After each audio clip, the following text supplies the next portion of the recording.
Hi dears, നമ്മുടെ കുട്ടികളുടെ favourite ആയിട്ടുള്ള നൂഡിൽസ് അധികം കുഴഞ്ഞു പോകാത്ത രീതിയിൽ എങ്ങനെയാണ് ഉണ്ടാക്കുന്നതെന്ന് നമുക്കൊന്ന് കണ്ടാലോ. വീഡിയോ കാണുന്നതിന് മുന്നായിട്ട് എൻ്റെ ചാനൽ ആദ്യമായിട്ട് കാണുന്നവരാണെങ്കിൽ ഒന്ന് സബ്സ്ക്രൈബ് ചെയ്യുക. വീഡിയോ ഫുള്ളായിട്ട് കണ്ടിട്ട് ഇഷ്ടപ്പെട്ടെങ്കിൽ ഒന്ന് ലൈക്ക് ചെയ്ത് അഭിപ്രായങ്ങളൊന്ന് കമൻ്റായിട്ടും കൂടി അറിയിക്കുക. അപ്പോൾ നമുക്ക് വീഡിയോ കാണാം. ഞാനിവിടെ ഈപ്പിയുടെ നൂഡിൽസാണ് എടുത്തിട്ടുള്ളത്. നിങ്ങൾക്ക് ഏത് നൂഡിൽസ് വേണമെങ്കിലും എടുക്കാം. ഇനി അടുപ്പിൽ ഇതുപോലെ ഒരു പാത്രത്തിൽ വെള്ളം വെച്ച് കൊടുക്കുക. ഇനി ആ വെള്ളത്തിലേക്ക് ആവശ്യത്തിനുള്ള ഉപ്പും 1 ടീസ്പൂൺ ഓയിലും കൂടി ഒഴിച്ചു കൊടുക്കുക. ഞാനിവിടെ സൺഫ്ലവർ ഓയിലാണ് ചേർത്ത് കൊടുത്തിട്ടുള്ളത്. ഇനി ആ വെള്ളം തിളക്കുമ്പോൾ നമ്മൾ എടുത്ത് വെച്ചിട്ടുള്ള നൂഡിൽസ് അതിലേക്ക് ഇട്ട് കൊടുക്കുക.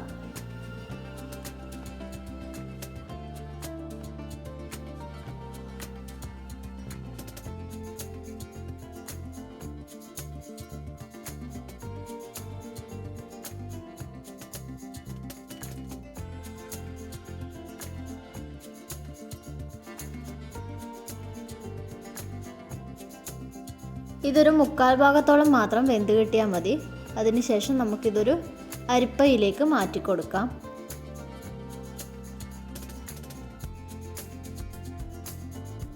അരിപ്പയിലിട്ടിട്ട് നമുക്കത് അങ്ങോട്ട് മാറ്റി വെക്കാം. അതിൻ്റെ വെള്ളമൊക്കെ വാർന്ന് നല്ല ഡ്രൈ ആയി കിട്ടണം. ഈ സമയത്ത് നമുക്കിതിലേക്കുള്ള വെജിറ്റബിൾസൊക്കെ ഒന്ന് കട്ട് ചെയ്തെടുക്കാം. എൻ്റെ കയ്യിലുള്ള സവാള, തക്കാളി, ക്യാരറ്റ് ഈ 3 പച്ചക്കറികൾ മാത്രമാണ് ഞാനിപ്പോൾ ഇതിലേക്ക് ചേർത്ത് കൊടുക്കുന്നുള്ളത്. നിങ്ങളുടെ കയ്യിൽ ഗ്രീൻ പീസ് അതുപോലെ ബീൻസ് ഒക്കെ ഉണ്ടെങ്കിൽ ചേർത്ത് കൊടുക്കാം.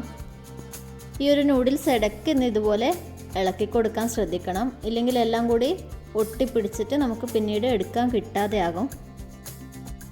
ഇപ്പോൾ വെജിറ്റബിൾസ് ഇവിടെ റെഡി ആയിട്ടുണ്ട്. കൂടാതെ നമ്മുടെ ഈപ്പി നൂഡിൽസിലുള്ള മസാല ഞാൻ ഇതുപോലെ മറ്റൊരു പാത്രത്തിലേക്ക് മാറ്റി കൊടുത്തിട്ടുണ്ട്. ഇനി നമ്മൾ ഉണ്ടാക്കാനായിട്ട് ഇതുപോലൊരു പാത്രം അടുപ്പിലേക്ക് വെച്ച് കൊടുത്തിട്ടുണ്ട്. അതിലേക്ക് ഇനി നമുക്ക് എണ്ണ ഒഴിച്ചു കൊടുക്കാം. എണ്ണ ഒന്ന് ചൂടാകുമ്പോൾ 1/2 ടീസ്പൂൺ കടുക് ചേർത്ത് കൊടുക്കുന്നുണ്ട്. കടുക് ചെറുതായി പൊട്ടി വരുമ്പോൾ നമ്മൾ നേരത്തെ കട്ട് ചെയ്ത് വെച്ച സവാളയും ക്യാരറ്റും കൂടി ഇതിലേക്ക് ചേർത്ത് കൊടുക്കാം. ഇനി നമുക്കിത് നന്നായിട്ടൊന്ന് വഴറ്റിയെടുക്കണം.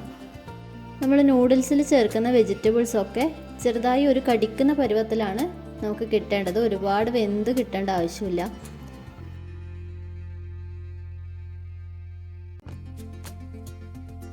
ഒന്ന് വഴറ്റിയെടുത്ത ശേഷം ഇതിലേക്ക് ഒരല്പം ഉപ്പ് ചേർത്ത് കൊടുക്കുന്നുണ്ട്.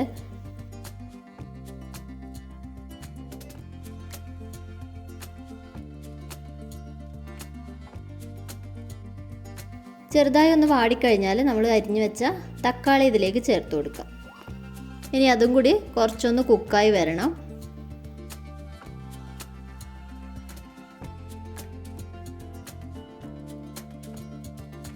തക്കാളി കൂടി ഒന്ന് കുക്കായി വന്നാൽ നമ്മൾ നേരത്തെ എടുത്തു വെച്ച ആ ഒരു നൂഡിൽസിൻ്റെ മസാല കൂടി ഇതിലേക്ക് ചേർത്ത് കൊടുക്കാം. ഇത് ചേർത്തിട്ട് മിക്സാക്കി കഴിഞ്ഞാൽ നമ്മൾ നേരത്തെ മാറ്റി വെച്ച നൂഡിൽസ് ഇതിലേക്ക് ചേർത്ത് കൊടുത്തിട്ട് ആ ഒരു മസാലയുമായിട്ട് നന്നായിട്ട് മിക്സ് ചെയ്തെടുക്കാം.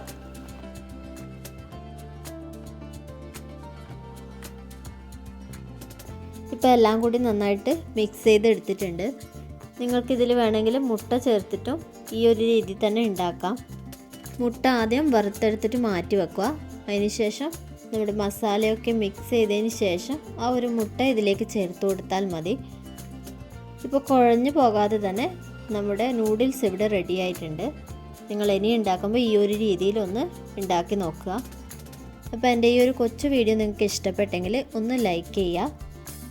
ചാനൽ സബ്സ്ക്രൈബ് ചെയ്യാതെ കാണുന്നവരാണെങ്കിൽ ഒന്ന് ചാനലും കൂടി സബ്സ്ക്രൈബ് ചെയ്ത് കൂടിയിലെ ബെൽ ബട്ടൺ കൂടി ഒന്ന് പ്രസ് ചെയ്യാൻ മറക്കല്ലേ. എൻ്റെ വീഡിയോസൊക്കെ ഒന്ന് സ്കിപ്പ് ചെയ്യാതെ ഫുള്ളായിട്ട് കണ്ടിട്ടൊന്ന് സപ്പോർട്ട് ചെയ്യുക. വീഡിയോയെക്കുറിച്ചുള്ള അഭിപ്രായങ്ങളൊക്കെ ഒന്ന് കമൻ്റായിട്ടും കൂടി അറിയിക്കുക. അപ്പോൾ നമുക്ക് പുതിയ വീഡിയോസൊക്കെ ആയിട്ട് വീണ്ടും കാണാം.